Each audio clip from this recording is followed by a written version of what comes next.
amana class 9 gi tuition chatpa angangsingbu sar chinglenna yam thina chermena tai tuition chatpa angang chebe nate sir tuition chalaga karimta hekta angangsingdo aina sentingali mata mangali haiduna buri cherme akoi tuition jisu sir fashion na moen tawna gre ai ngota dagi tuition mafam ama natraga ani school halaga amusu tuition mechin makti natabani sir angangsing dusu ndang di pop tare makhoi lai pai matam so leitre sir khoi maru oiba self studies ki matam se akhoi ge angangsing da amata phangandre sir pura spoon feeding ne khoja tonori se tuition chatrabadi asoma subject singsi angangsing da kamai improvement pigani improvement do phangde pek ta habini sai chejeri se phangi ne pire ine sahi khudingi position ani monum puthokna mingchanwa phangnadriba sidi sir oro bibidia de sarna position hana panbirabni na ai simatang de hajeningi position lep ki bangang singdo phatra heba any school amda tamala basu adum lepam gani position de school na te sir angang duna ni pangai haibi ganu da sar singlen madu hekti yaroida oja singi guidance jaromdrabadi angang singdu yoromda basu yaida sir oja gi guidance pi de school di amta le moida sir school na bu position puthupang mamadi sai gujingi school sida position ama indi dum yawri te angang chini chohum dudi kai do bi position puthupang amuduna sir madudi angang singi brain honnaba haiba amasu leidana yes sir that's the point sir angang na ne school na tin hajari se adugumba gifted child khayam school dudi position khayam ne yawre afa school ite oire ai gumba oja ta tu ju ete phawre yamna sammide sir phana yamna makhong somduna hara piduna sembirabusu sebot panbida mainen palo habise so yar hoisa sebot yamna palamang amadi yai mainen palan badi soi oi roisa matam jisu ya selektre meeting si ngasi gidi matang asida lo selasi khona mo phaminar sine ko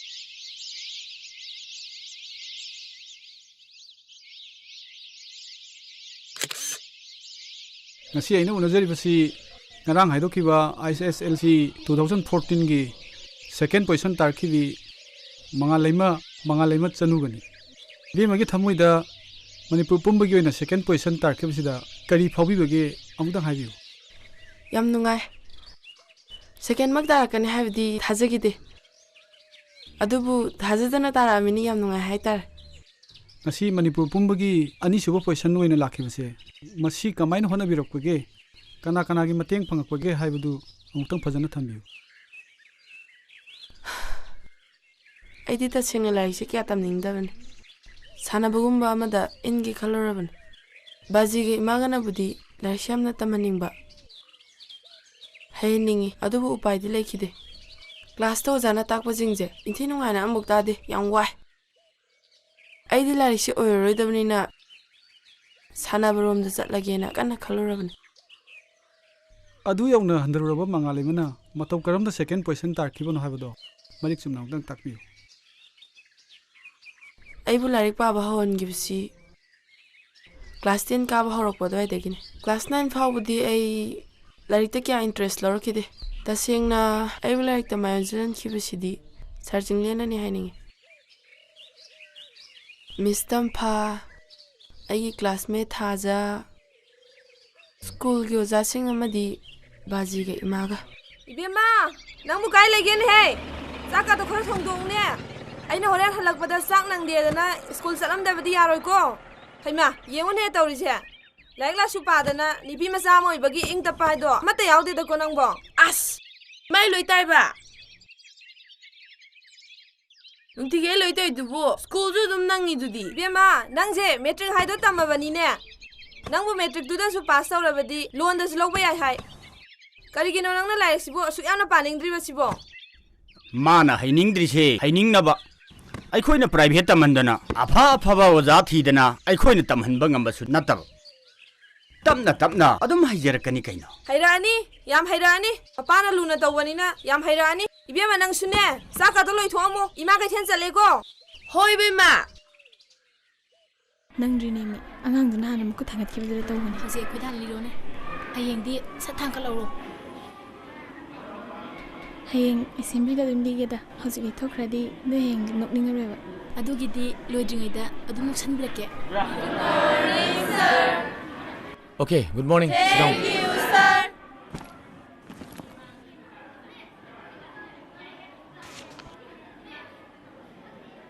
Okay, please respond to your roll call.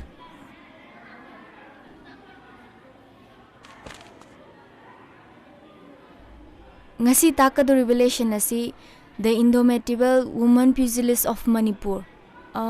Lari hang doctringai da listen to me for 1 minute only.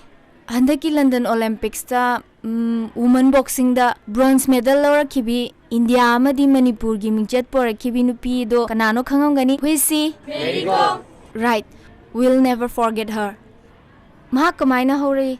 How was she like when she was grown up? As a mother of 2 children, how did she become a world champion and Olympic bronze medalist? Noi khangning Yes, miss. Yes, that's what we are going to learn today. So now, open at page 49. I'm giving you 9 minutes to read. Serious reading niko. Mary Kom na kamaina horakibano haibado khangba ngambre yango. Sire dana stakina sibauji yango. Confused to blade abdina. No masin discuss to khangba ngambre. Nana khangba mar khangam do bi ai. Mana khangba nana khangam do bi ai. So, discuss with your friends, okay?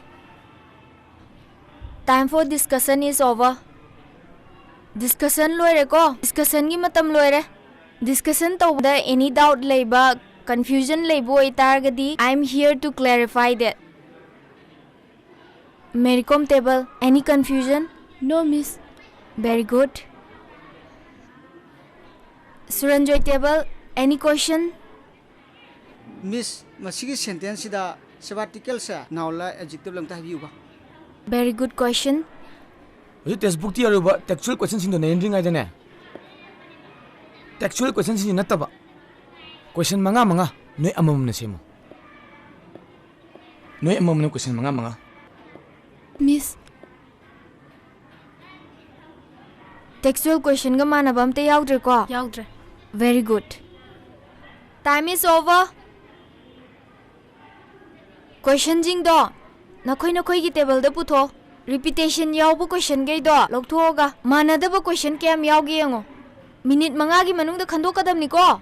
Hurry up. Hojik table amam ni question sing do. Atoba table sing exchange sonero. Clockwise ko. Noi question sing ko manadaba yaw madi. You can note down. Table amana table amagi question do. 2 minutes te na phajungum se. So, all together, another 10 minutes I'm giving to you all. Start passing. Pinero. No question de sun piro. Atop table degi lakpo question sing do. Chingna ba khangdaba yawargadi table du da natraga setter du da hangbe ai. Yaudre, miss. Okay, very good.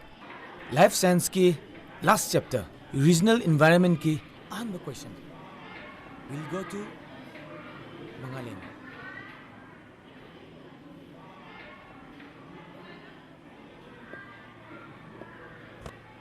Achau dam sabana environment yamna soli ko. So, suggest any alternative.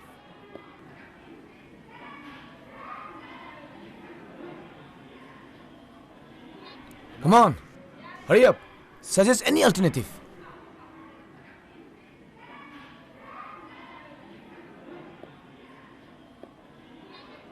Sorry, sir.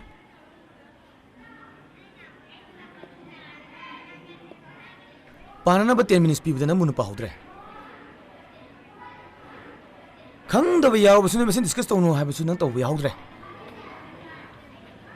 Adu fawra china bule ba su engon da hangu ha sunu hangidre. Mayam tawne sinani komai yinga mene. Nang mayam thabak si yaudre ba.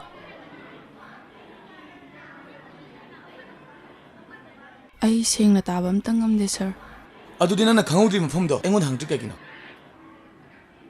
ꯅꯪ ꯀꯌꯥꯝ ꯋꯥꯅ ꯄꯨꯡ ꯑꯃꯁꯤ ꯐꯝꯃꯤꯅꯣꯕ That's very unfortunate. I don't like it. Anyone in this table can answer this question? Anyone?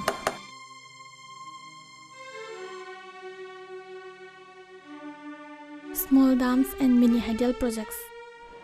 Good. Thuthubi. How does rainwater harvesting recharge groundwater? Water availability at a declining of water level. Mustafa?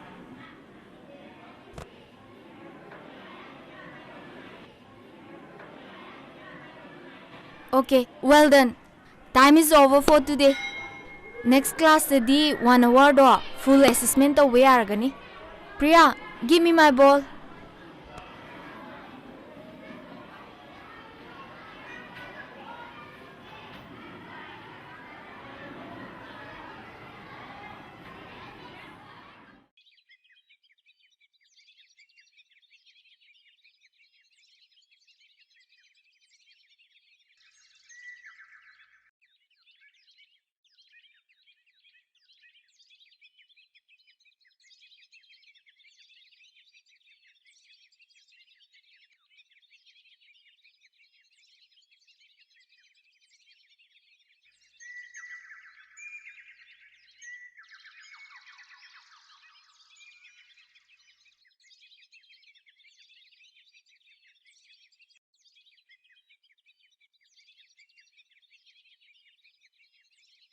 Isabo, kaidobo yaurubage.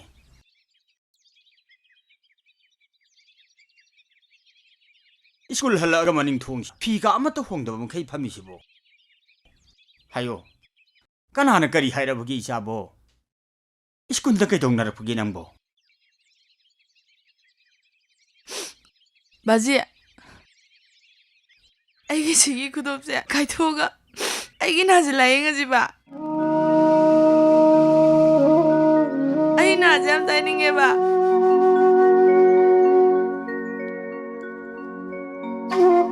ꯑꯗꯨꯗꯤꯅꯦ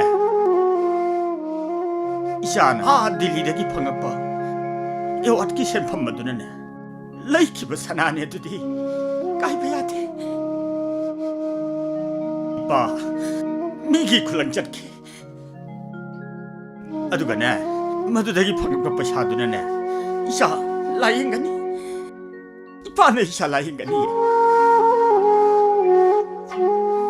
ꯑꯩꯒꯤꯗꯤ ꯍꯥꯏꯖꯔꯤꯕ ꯑꯁꯤꯅꯤ ꯑꯉꯥꯡꯁꯤꯡ ꯑꯁꯤ ꯇꯥꯛꯄ ꯈꯛꯇꯅ ꯌꯥꯕ ꯅꯠꯇꯦ ꯈ꯭ꯋꯥꯏꯗꯒꯤ ꯃꯔꯨ ꯑꯣꯏꯔꯤꯕꯗꯤ ꯃꯈꯣꯏꯒꯤ ꯍꯣꯠꯅꯕ ꯄꯥꯕ ꯊꯤꯕ ꯍꯨꯝꯕ ꯁꯦꯜꯐ ꯁ꯭ꯇꯗꯤꯁ ꯑꯗꯨꯅꯤ ꯌꯥꯝ ꯆꯨꯝꯕ ꯋꯥꯅꯤ ꯑꯣꯖꯥ ꯍꯣꯏ ꯑꯉꯥꯡꯅꯤ ꯃꯈꯣꯏꯅ ꯈꯪꯗꯕ ꯀꯔꯤꯒꯤ ꯌꯥꯎꯗꯅꯤ ꯃꯇꯝꯗꯨꯗ ꯈꯪꯗꯕꯗꯣ ꯑꯣꯖꯥꯒꯤ ꯃꯇꯦꯡ ꯂꯧꯒꯗꯕꯅꯤ ꯀꯗꯥꯏꯗꯒꯤ ꯑꯩꯈꯣꯏ ꯁ꯭ꯋꯥꯏꯗ ꯇꯧꯅꯔꯤꯁꯤꯗꯤ ꯑꯣꯖꯥꯅ ꯇꯥꯛꯄ ꯍꯣꯏ ꯋꯥꯔꯤꯁꯤ ꯅꯨꯡꯉꯥꯏꯔꯤ ꯃꯉꯥꯂꯩꯃꯁꯦ ꯍꯣꯏ ꯑꯣꯖꯥ ꯂꯥꯏꯔꯤꯛꯁꯤ ꯀꯌꯥ ꯄꯥꯡꯗꯦꯅꯦ ꯍꯣꯏ ꯍꯣꯠꯅꯕꯕꯨꯗꯤ ꯊꯥ 10 ꯂꯩꯔꯤ ꯌꯦꯡꯕ ꯇꯥꯔꯦꯗꯅ ꯀꯩ ꯃꯦꯒꯥꯖꯤꯟꯅꯣ ꯁꯔꯒꯤꯗꯨꯕꯣ India Today-nida. Ahang matamda paningadi na sumpasilagpanida. Atopa si yauri, miss na paningadi. Yareda sir. Sana sabane. Madam nga sisi sadro. Ngasi jam na sai. Ay bude na ubune. Miss hoidi chay hum suri si hoy. Complain kam tawndar busi bo. Sigumbadi khanbi banate da management na di.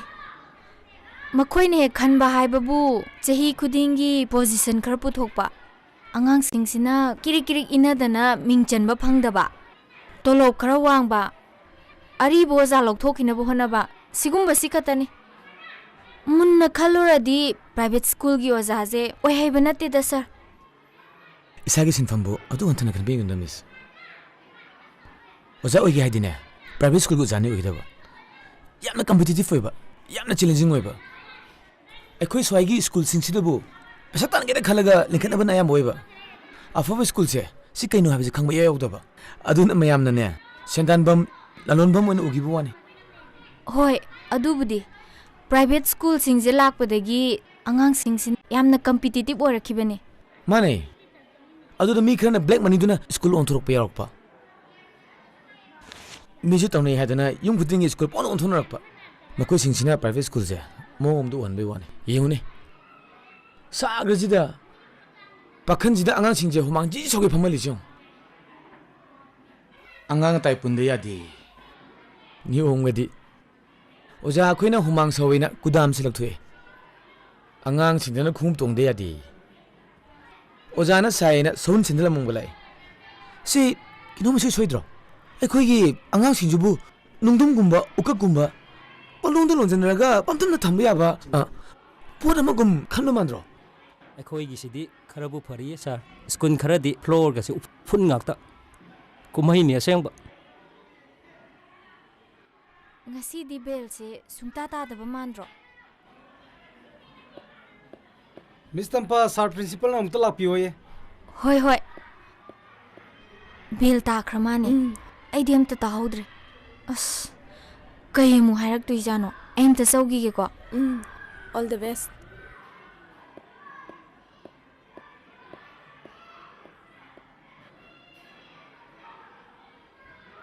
May I come in, sir? Come in.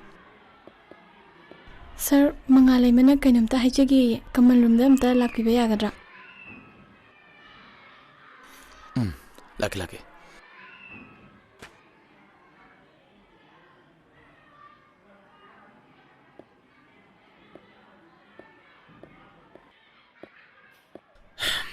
Tunggu.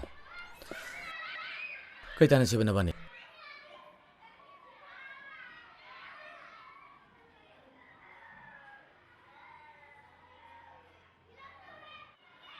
Kaya nasi ba?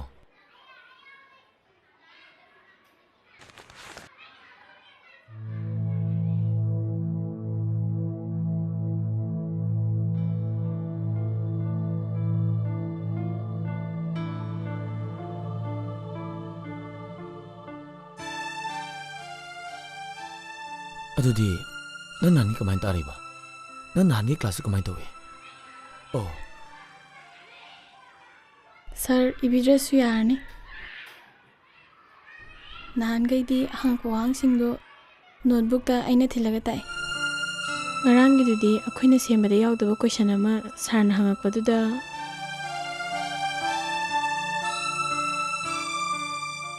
Atai ozadi. Nangi maramda aina karimta khangduna hangubado. Ai achoba soibamni. Matungdadi ai kan hauna ngangage. Iraga oirasu ai nangi oina pirage.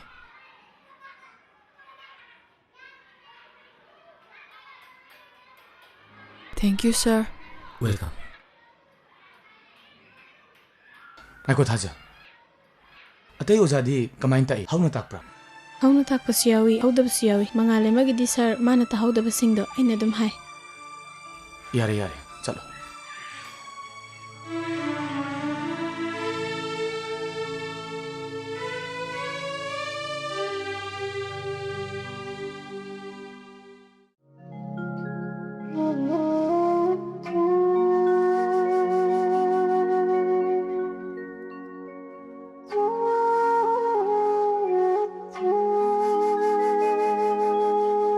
Bajisu, aigi na laying naba migi thabak suduna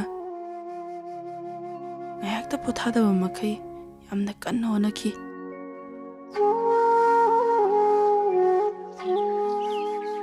nongma school gi literary mita imanabi aniga isai gi tanthada jagoi competition yauki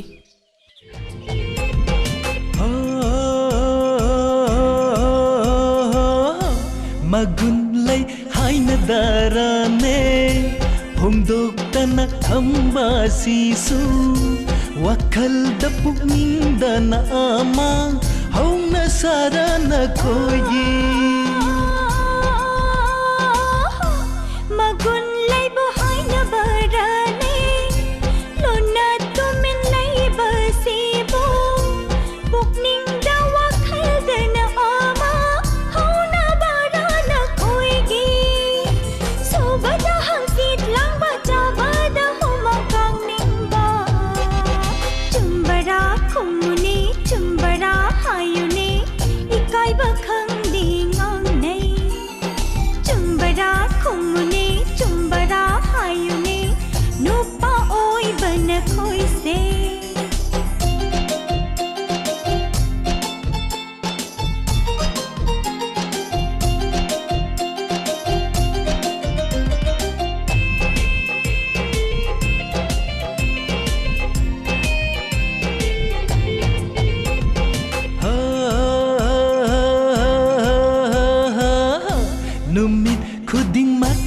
Semba लैकाई कोई गन्बिन तौदो हैनौ जोम युम्बाल ताजनी देलंगा याही पुन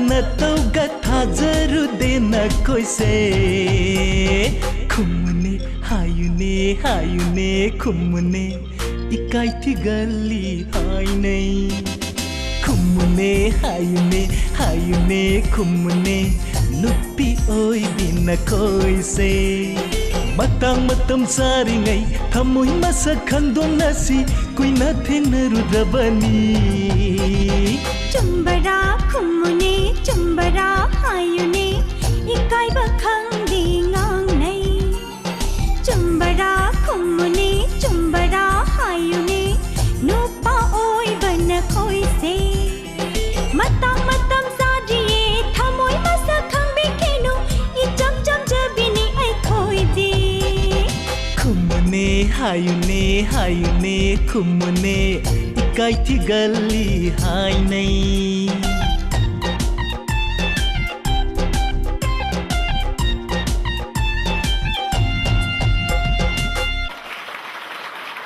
Nangalay mo sila ito kaya pang di performance pa saan tawin eh.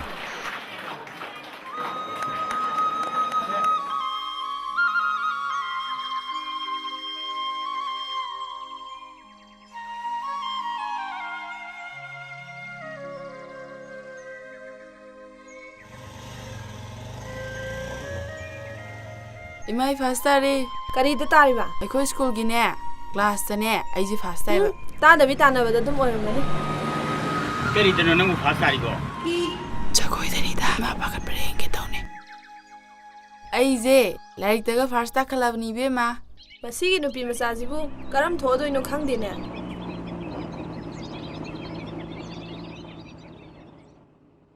Okay, who will tell the story today? 5 minutes ki nungai bo rim taga class over se. Anybody?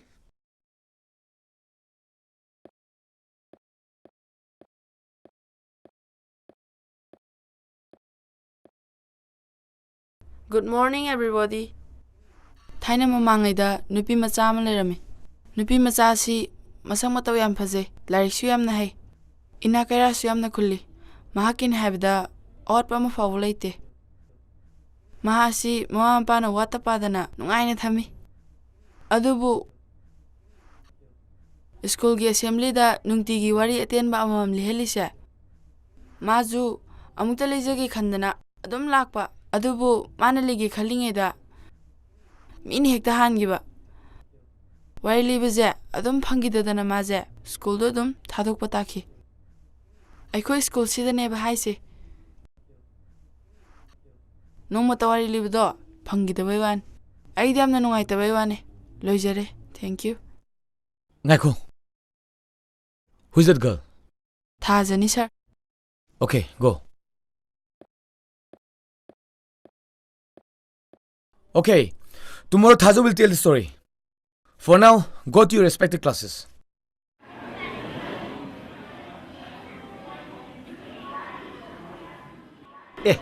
Oza ni itha thazadana. Private school de amu yore oza. Khangdre da oza. Aikoi association gi office lai habi dungai thong ang ngam de.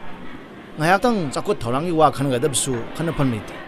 Wajana haibiri asibu aikoi gi private school welfare association asibu tu asi haibiri adi wa na te da. Aikoi na budi kari haiba ngam ni. Association lai habi dungai chenkai thumgai di hane ni. Hendum henga leida natrane haibinu do waja ngasi gi civil society punamak mahiroi singi look khudimang na khangbiduna maira paibi manipur da leiriba mipum khudimang na process lasina lokhali ba khongthang se achum bani haiduna manipur gi kachin koya khudimak do waja free zone education bu free zone oigada bani haiduna really amadi miyam khangba sangsal leba khongjang se masu phatti haiba sidi takbi gunu waja natra waja sumne chemistry ahma lesson je akoina hodringai da ai noi mem kinom haige ne munna taw life science tawna chemistry ba subject sisu ai khoida yamna familiar oidaba wahi wata yamna thenar kani aduna subject sima su akhoi ningsing bagi kauduna bagi yam kana hona batai ko you have to try to memorize some names nomenclatures etc khudam hoina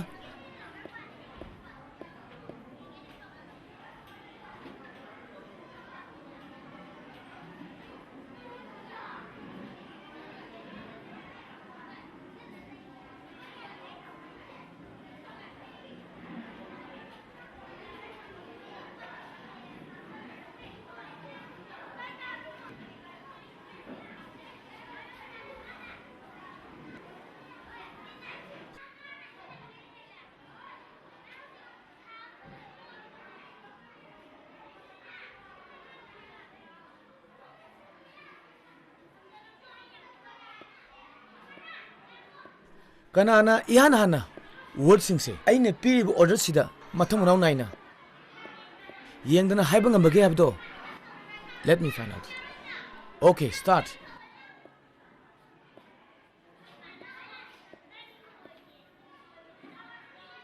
two minutes past yengduni kanana ihan hana haibang amge na 3 minutes past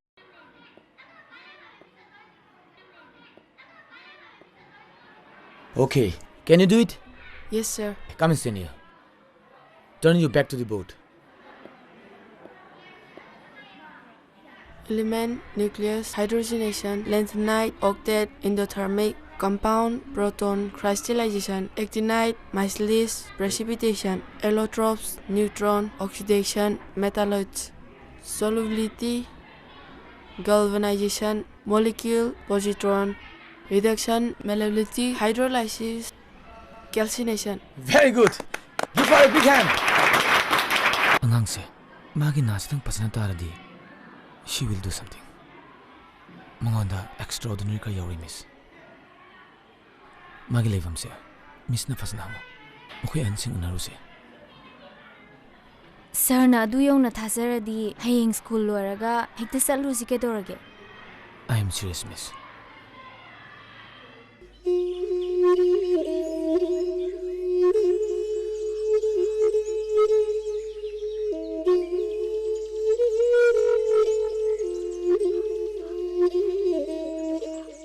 Nongma ipai si pot lay basat pani ka thin da ada akhoi ne lai ri ba dukal adu da bom ma mafam khangdana langthalaki madra ai cha sina bom adu khullaga langthoki ba thawna phabagi ni aidana Delhi da kaksu mana lo wasali oza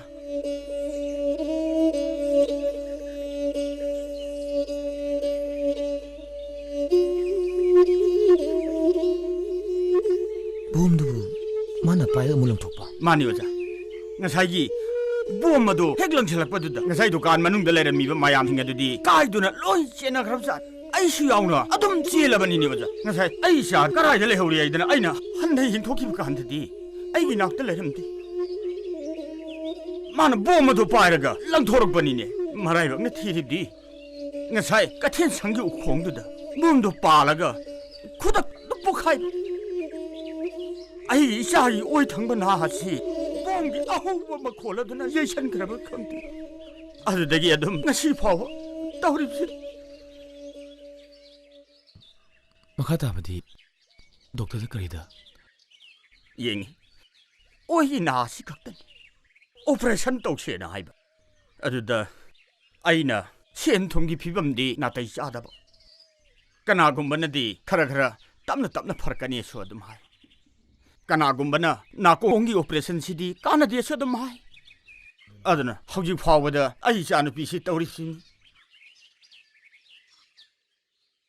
Khura bravery award ta sale gi mana ke am yauge han ba sahi do lupa lising ni phu di phangki ni phu manga wo ora malita matam du da sawa yum ni si mathang chahi dagi di manipur dagi che thabi de haibra karino adum phangki de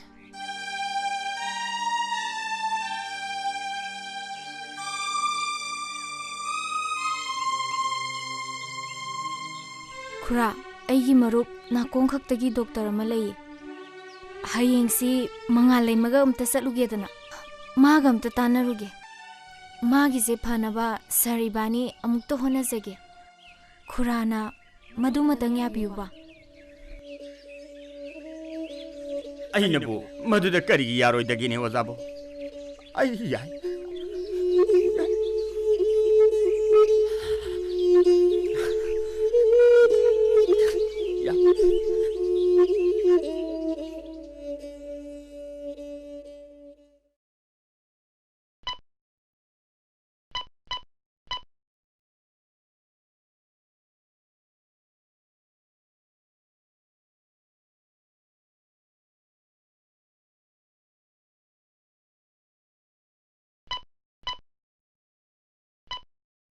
Miss Tampaga, Sergeant Lingan Aibu. Nakongi Doctor Amda Puviki.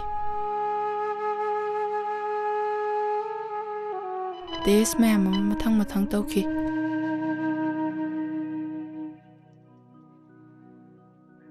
Doctor Donasu, Yamna section in Biki.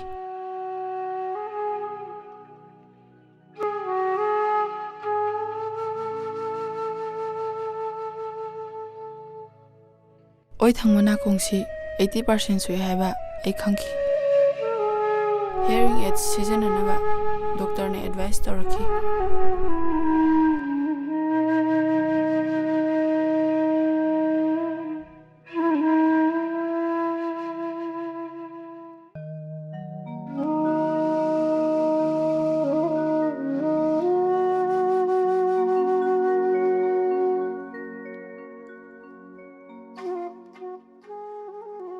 Hearing aids su lupa lesing trying to mupi hai.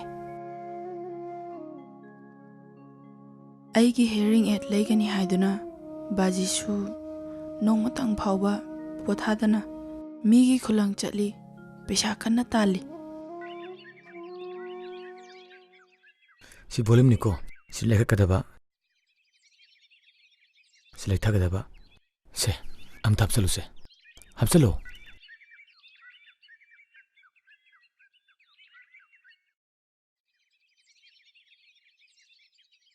Khara lerga nongma sarga miskana hearing aid ama lebiraki. Madudagi ai phajana taba ngamki. Tarabo. Ai harau mankiduna kapki. Sabu tarabo.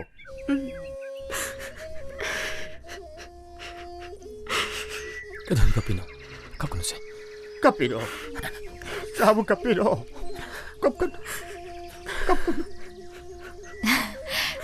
Kap kanu se angau bizidi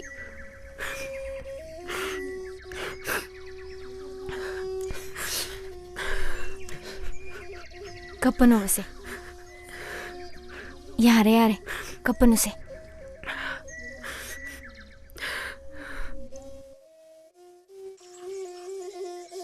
numitudagi ai anawba boma popugum toki lari se khang papaning ma phauki.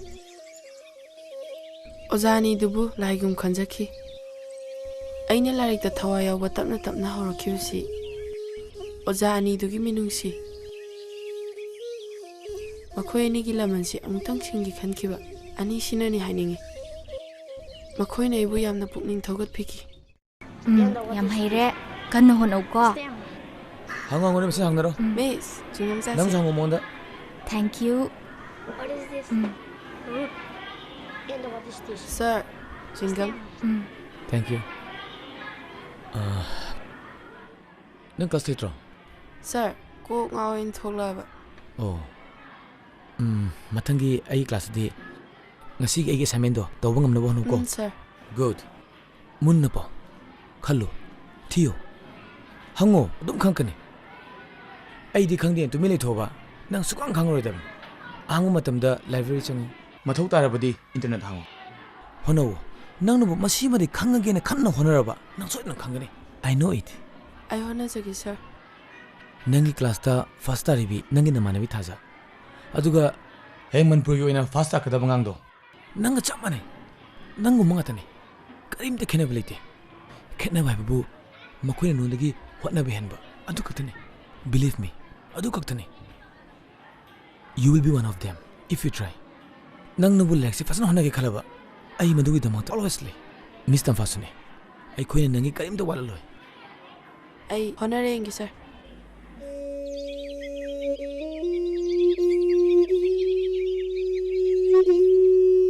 Ai laisi kya paningam dabane. Adubu sargi apamba se amuktang thunganba ngamra yengi haina ti khanki. Ai tapna larik pa bhauri. Sum haina rei.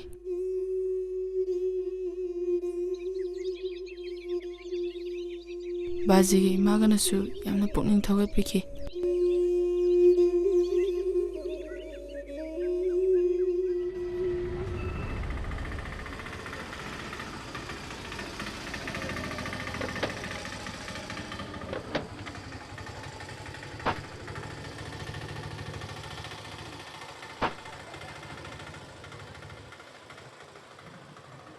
Kaino mayam yaya ai kan thomi ko era khoi gi second saturday khuding gi picnic chali dana manipur fam loi chat tabal laitre mathang ni mori se sen tong da mathang ni sen ta ba imon da madu na tim sa do man de kai le gi ne ang khura gi ang gi tuition fam do saturday night khuding gi khoi cha am sa nei ba madu yaw dre de mu mori he yaw ru ga di ai yaw dre da madu kan mu han da era sak chara ma yaw du ku su kai de da madu ma dang do khitang kan gi je ba final to gi gum ji ko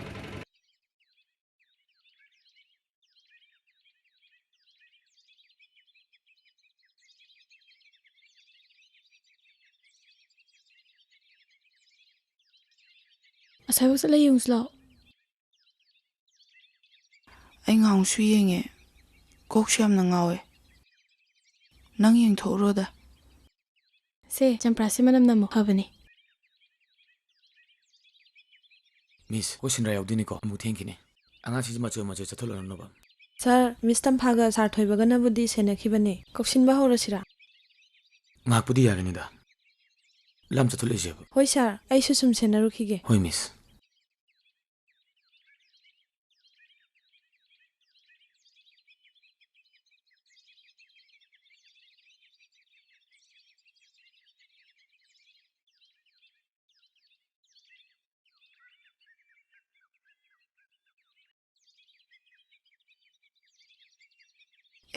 Sir. Yani pamu.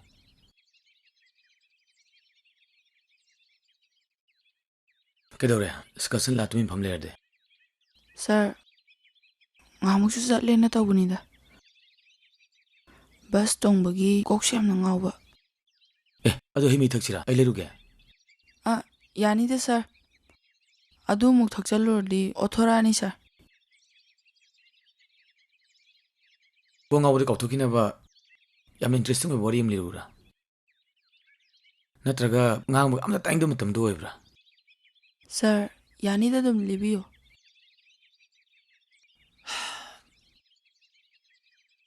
Nature ne one day haibdi nong se tangkhai mangalali tangkhai mamamle. Mamamli na khoi pung train thoi jekam to biya de na. Adubo miyo ba khoina hona budigi amama tangkhai je ngasi dingalalle. Maru eba thabak thorom kyam ju pangthok pangamalle. Masi krai ma panduna haibse nangju khangone. Thomas Alva Edison na electric bulb puthom ma daini sir. Right. Mahakse 1847 da pokhiba American inventor mani. Aina ne interesting oi habi maram dine. Edison je angang oi ngai da scarlet fever na nabadigi magi na se khara ta thigi haibdi hearing problem le reba nangdongna ma se kan no hanare hande imung manung su yamna wai newspaper yo lei asapot condition duna hingna bo hanare aduga research tongna bo hanare mana no research to ringa da magi lepta khangau dana pokhai rakhi madugi pokhai bigi magi na pangudo amuk henjingi matamdudi medical science ngasigi smane chakop sinatri adubu edition mana khaning khiba ningkhiba tijin mi thabuk tudi ma son hangide madugi mana tathiba Thomas Alva Edison dune electric bulb putomdana ngasi miyoy ba khoina nature na piram amam se challenge tawdana ngasi ngalam na ngami basni nang na hin class 10 loraga ne internet to thiyo Helen Keller gi life history thatram pandangai da masu scarlet fever na nabudgi na se plop pangkrine aduna maron chu dum thokidraba adugi madakta khwai luri badi mami chu tangkribani sathidra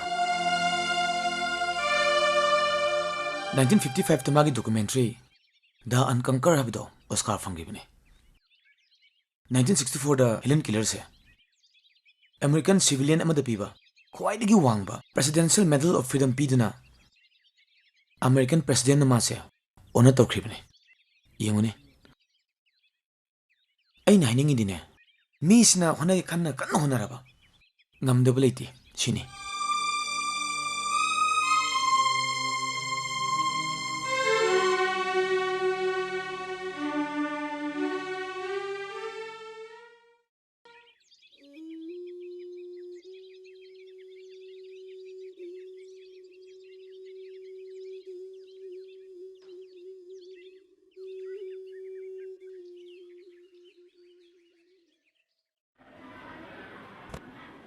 What is an alloy?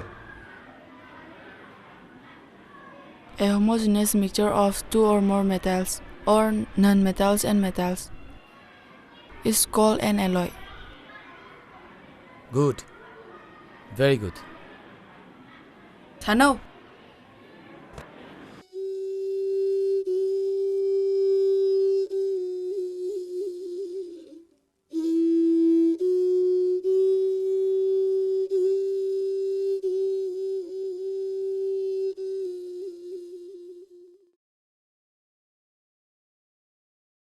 September this year, I fazana iki.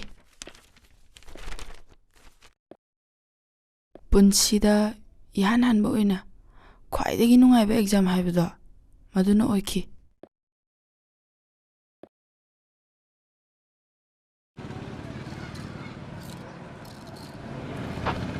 Baba ichange. Hoi.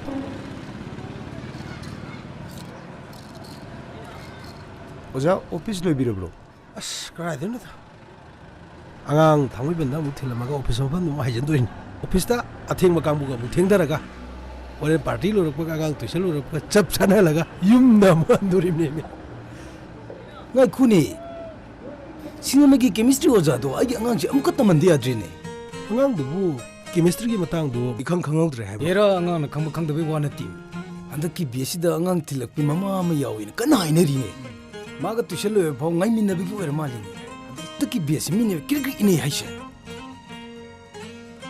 sujani he angang tuition thinbrai bu yum kaina to kani ko yumdi kairo ekhoni pidine tuition ne bu hairati tumil leradam oza do mathangi BSc full loiri nang khra hainungna nang di khara tinagum tawdaine khangre da oza bes amata mi sama sama tambasida sit phangadre angang su khangi bra khangda khoi no ta hangudre school da de muk to ba class ama da angang ya kai khadang hen bada control ngami ga ngamde ga amuk to yum da tak padana sama tak pada fail auna di summi bani oja oja o hudo bai khoi se laibak thi bani ne nan wine engineer hojik no oja andaki September te se sir itha thajadana akhoi gi manga leibana asta thore ne sir ai certificate mana 100% phangine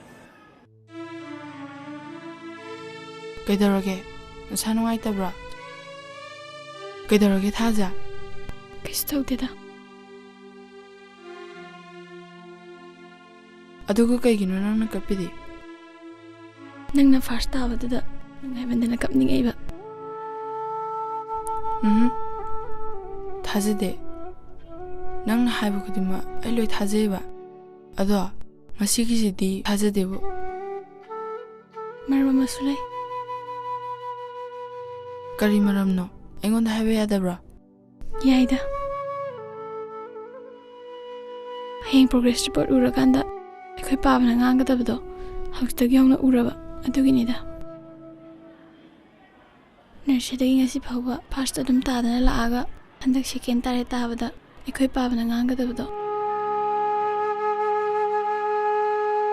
first ꯇꯥꯕꯒꯤꯗꯤ ꯑꯩ ꯌꯥꯝ ꯅꯨꯡꯉꯥꯏ ꯑꯩ ꯍꯟꯗꯛꯀꯤꯁꯤꯗꯤ ꯇꯥꯟ ꯆꯥꯔꯕꯅꯤ ꯃꯊꯪꯗꯤ ꯅꯪꯅ ꯑꯗꯨꯝ ꯇꯥꯗꯧ ꯂꯩꯔꯗꯨꯕꯨ ꯀꯩꯗꯧꯅꯔꯒꯦ ꯑꯆꯤꯛꯄꯁꯤꯗ ꯅꯕꯥꯅꯤ ꯈꯛꯇ ꯆꯤꯛꯊꯅꯔꯝꯃꯤꯁꯤꯕꯣ ꯊꯥꯖꯁꯦ ꯃꯁꯥ ꯅꯨꯡꯉꯥꯏꯇꯦꯌꯦ ꯊꯥꯖ ꯀꯩꯗꯧꯔꯒꯦ ꯃꯤꯁ ꯍꯣꯏꯗ ꯍꯥꯏꯔꯨꯁꯤꯔꯣ ꯌꯥꯅꯤꯗ ꯀꯩꯁꯨ ꯇꯧꯗ꯭ꯔꯦ ꯑꯦ ꯌꯥꯝ ꯊꯨꯅ ꯐꯩꯅ ꯑꯅꯧꯕ ꯂꯩꯅꯥ ꯃꯥꯜꯂꯤꯀꯣ ꯑꯩꯈꯣꯏꯒꯤ ꯊꯥꯖꯗꯕꯣ ꯅꯠꯇꯤꯌꯦ ꯄꯥꯔꯁꯣꯅꯦꯜ ꯄ꯭ꯔꯣꯕ꯭ꯂꯦꯝꯅꯦ ꯍꯥꯏꯗꯤ ꯐꯦꯃꯤꯂꯤꯒꯤ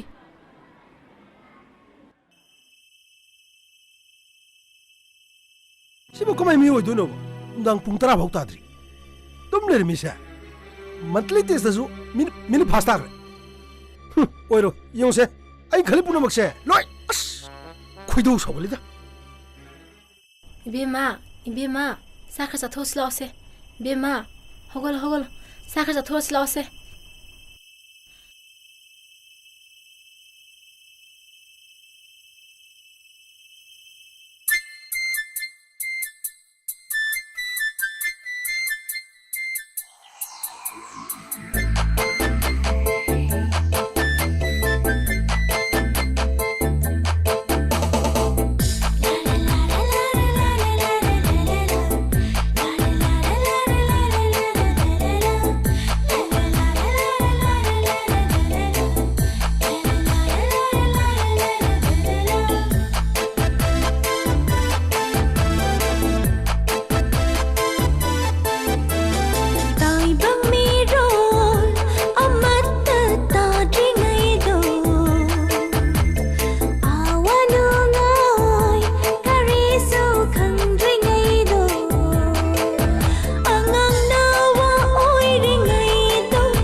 तातोमा डायरेक्टर न करिगुमा आई हंगदिने सेक्रेटरी सखी न कुमुको फदी सर अंगांग स्कूल सुटी सोइन थारामनि तोरसि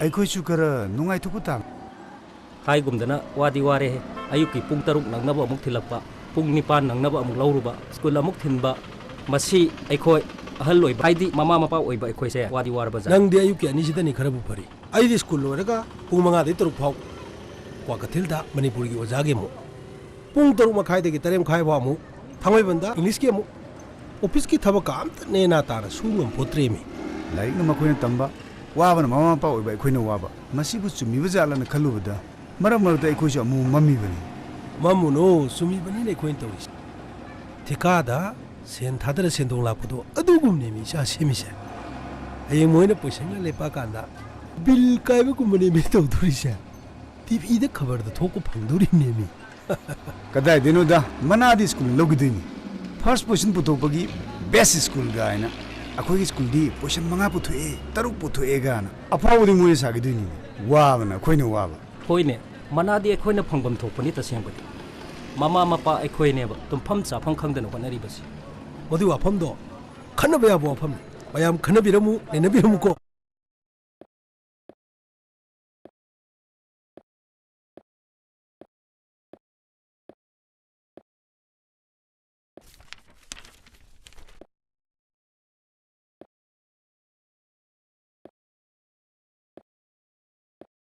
ꯁ꯭ꯀꯨꯜꯒꯤ ꯑꯇꯩ ꯇꯦꯁꯁꯤꯡꯗ ꯃꯥꯔꯛ ꯋꯥꯡꯉꯛꯇ꯭ꯔꯕ ꯐꯥꯔꯁ ꯇꯥꯔꯛꯇ꯭ꯔꯕ ꯊꯥꯖꯁꯦ ꯕꯥꯖꯤꯅ ꯌꯥꯝꯅ ꯆꯩꯕꯤ ꯍꯥꯏ ꯃꯗꯨ ꯇꯥꯕꯗ ꯑꯩ ꯌꯥꯝꯅ ꯅꯨꯡꯉꯥꯏꯖꯗꯦ ꯀꯔꯤꯒꯨꯝꯕꯗ ꯑꯩ ꯃꯥꯒꯤ ꯈꯜꯂꯒ ꯑꯆꯨꯝꯕ ꯑꯟꯁꯔ ꯑꯃꯅꯤ ꯐꯥꯎꯕ ꯀꯛꯊꯠꯂꯝꯕ ꯌꯥꯎꯏ